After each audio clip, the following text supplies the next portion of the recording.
کیا ہوتا ہے جب شادی محبت سے نہیں بلکہ مجبوری سے جنم لیتی ہے؟ آج ہم ایک ایسی ہی کہانی میں گہرائی میں اتریں گے۔ یہ دو خاندانوں، دو جوڑوں اور ایک ایسے خطرناک راز کی داستان ہے جو ان سب کو ایک ہونے پر مجبور کر دیتا ہے۔ تو چلیے سیدھا کہانی میں چلتے ہیں۔ کہانی شروع ہوتی ہے شدید بے بسی کے ایک منظر سے۔ ہم ملتے ہیں ہماری دلہن انفال سے، جو ایک ایسی شادی سے انکار کر رہی ہے جس کے لیے اس نے کبھی ہاں نہیں کہا، ایک ایسا فیصلہ جو اس کی پوری زندگی بدلنے والا ہے۔ اور یہی سوال دراصل پوری کہانی کا مرکز ہے۔ آخر کیوں دو بالکل اجنبی لوگوں کو زبردستی اس بندھن میں باندھا جا رہا ہے؟ اس کا جواب وہ کسی عام خاندانی فیصلے سے کہیں زیادہ پیچیدہ ہے۔ اس کی جڑیں خاندان کی عزت اور ایک جان لیوا خطرے میں ہیں۔ تو آئیے اب چلتے ہیں سیدھا نکاح کی تقریب میں، وہ جگہ جہاں ہمارے مرکزی کردار انفال اور دارم اپنی مرضی کے بالکل خلاف ایک دوسرے سے باندھے جا رہے ہیں۔ اب جانتے ہیں یہ لمحہ ایک طرح سے ان کی اپنی زندگیوں کا خاتمہ ہے اور ایک مشترکہ مجبوری کا آغاز ہے۔ اور یہاں سب سے دلچسپ بات یہ ہے کہ اس وقت دونوں کے دماغ میں کیا چل رہا ہے۔ دارم، جو ایک سخت پولیس آفیسر ہے اور اپنے جذبات پر قابو رکھنے کا عادی ہے، اس کے لیے یہ بس ایک اور ڈیوٹی ہے، ایک اور مشن۔ لیکن انفال کے لیے یہ اس کے خوابوں، اس کی آزادی کی موت ہے، ایک سزا کی طرح۔ لیکن یہ سب کیوں ہو رہا ہے، اسے ٹھیک سے سمجھنے کے لیے ہمیں تھوڑا پیچھے جانا پڑے گا۔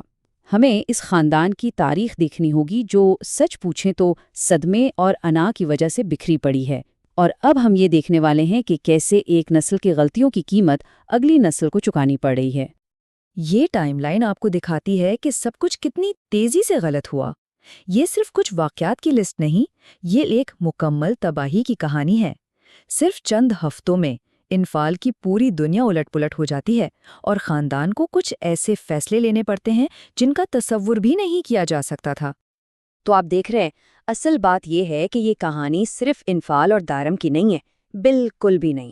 یہ پچھلی نسل کے نہ سلجھائے گئے مسائل، ان کی انا کی جنگوں کا نتیجہ ہے جو اب ان کے بچوں کی زندگیوں میں ایک طوفان کی طرح آیا ہے۔ لیکن سنیے، یہ جبری شادی صرف پرانے خاندانی ڈرامے کی وجہ سے نہیں ہے، کچھ اور بھی ہے، ایک چھپا ہوا جان لیوا خطرہ جو سب کچھ بدل دیتا ہے۔ تو آخر ایسی کیا خطرناک بات ہو سکتی ہے جو دو آپس میں لڑتے خاندانوں کو اپنی انا ایک طرف رکھ کر اپنے بچوں کی شادی کروانے پر مجبور کر دے؟ اصل خطرہ ہے کیا؟ جواب ہے ایک نام، جبار ملک، ایک کرپٹ طاقتور سیاستدان جو اپنے دل میں بغض رکھتا ہے اور اپنی انا کی تسکین کے لیے کسی بھی حد تک جا سکتا ہے۔ تو ہوا یہ کہ انفال، جو ایک نڈر صحافی ہے، اس نے سب کے سامنے جبار ملک کو بے نقاب کر دیا۔ ملک کی انا کو ٹھیس پہنچی اور اب اس نے انفال کو اپنا ذاتی نشانہ بنا لیا ہے۔ یہ اب شادی کا معاملہ نہیں رہا، یہ طاقت کا کھیل بن گیا ہے۔ اور یہیں دارم کی انٹری ہوتی ہے۔ اس کے والد شاہنواز کو یقین ہے کہ وہ واحد شخص جو انفال کو 24 گھنٹے تحفظ دے سکتا ہے وہ ان کا بیٹا ہے، جو پولیس سپرنٹینڈنٹ ہے۔ تو یہ شادی یہ کوئی ملاپ نہیں ہے، یہ ایک ڈھال ہے۔ تو یہ حل یعنی شادی کیسے کام کرتا ہے؟ خیر، یہ خود اپنے ساتھ مسائل کا ایک نیا طوفان لے آتا ہے، اور اس سب کی شروعات ہوتی ہے ان کی شادی کی رات سے۔ ان کی ایک ساتھ پہلی رات رومانوی تو بالکل نہیں ہے، یہ سیدھا ارادوں کی جنگ ہے۔ یہ لمحہ صاف کر دیتا ہے کہ یہ دونوں برابر کے ضدی اور مضبوط کردار ہیں۔ یہ رشتہ آسان نہیں ہونے والا، بالکل بھی نہیں۔ اور یہ چیز ان کے پورے رشتے کی بنیاد کو بہترین طریقے سے بیان کرتی ہے نا؟ یہ ایک مسلسل کھینچا تانی ہے۔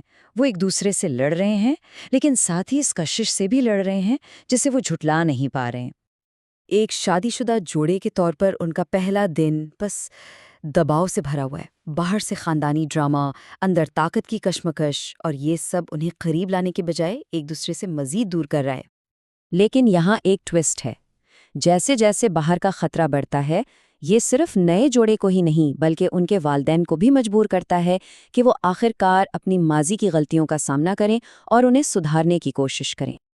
تو آپ دیکھ رہے ہیں یہ پورا بحران 2 الگ الگ نسلوں کے لیے ایک تبدیلی کا باعث بنتا ہے۔ جس خطرے نے انفال اور دارم کو اکٹھا کیا، وہی خطرہ نساء اور پرویز کو اپنی 10 سالہ خاموشی توڑنے پر مجبور کرتا ہے۔ یہ اس بات کا ثبوت ہے کہ کبھی کبھی ٹھیک ہونے کے لیے پوری طرح ٹوٹنا ضروری ہوتا ہے۔ آخر میں اپنی بیٹی کو کھو دینے کا خوف ہی انہیں اپنے ٹوٹے ہوئے ماضی کو جوڑنے کا موقع دیتا ہے۔ وہ آخرکار یہ سمجھ جاتے ہیں کہ کوئی بھی انا رشتوں سے بڑھ کر نہیں ہو سکتی۔ اور پرویز کے نساء سے کہے گئے یہ الفاظ، یہ صرف ایک معافی نہیں ہے، یہ دراصل پوری کہانی کے مرکزی خیال کا خلاصہ ہے۔ یہ اس بات کا اعتراف ہے کہ انا ایک ایسی جنگ ہے جسے جیت کر بھی انسان ہار جاتا ہے، جو ہمیں اس آخری سوال پر چھوڑ دیتا ہے، کیا ایک ایسا رشتہ جو خطرے سے پیدا ہوا ہو، وہ ایک ایسے خاندان کو جوڑ سکتا ہے جو انا کی وجہ سے بکھر گیا تھا؟ شاید سب سے مضبوط رشتے وہ نہیں ہوتے جو سکون میں چنے جاتے ہیں، بلکہ وہ ہوتے ہیں جو آگ میں تپ کر بنتے ہیں۔